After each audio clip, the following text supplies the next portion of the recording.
New York Congressman Mike Lawler joins me now. Congressman, are you going to let them cover this up? Are you going to allow the Democrats to just cover it all up and ignore it?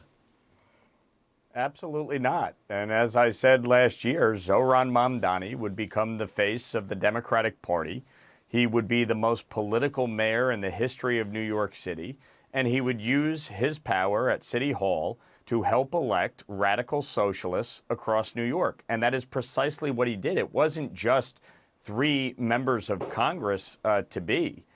It was state legislators. They defeated half a dozen incumbent state legislators on primary night.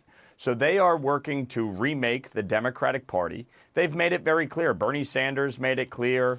AOC has made it clear. Zohran Mamdani has made it clear. They view the Democratic Party as a vehicle to advance this radical socialism. They want to abolish the police. They want to abolish ICE. They want open borders. They want to shut down prisons and let criminals back out onto the streets.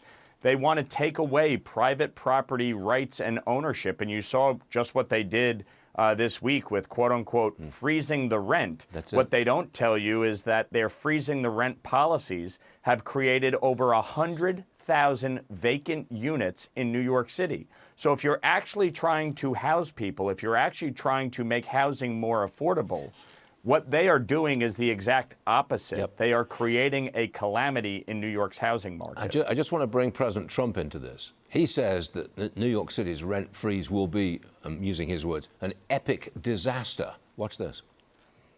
What the mayor doesn't say is that these buildings will soon turn into ghettos and slums and that everybody will continue leaving New York.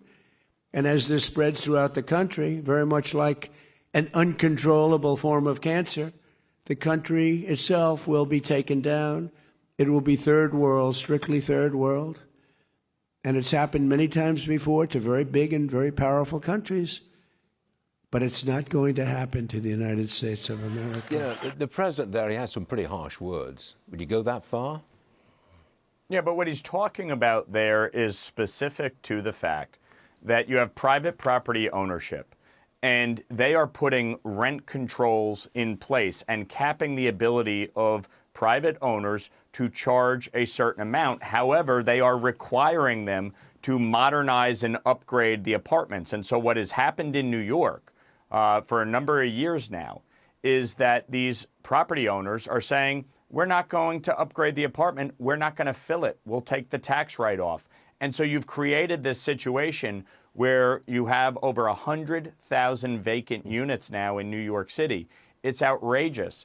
We just passed a bipartisan housing bill that I was one of the leads on. I have 6 pieces of legislation within it. I'm hopeful the president will sign it this week. But it is rooted in capitalism. It is rooted in free markets. It is rooted in supply and demand. Terribly sorry, I'm out of time. But, sir, thanks very much for joining us. Always a pleasure. Thanks, Stuart. Yes, sir, thanks.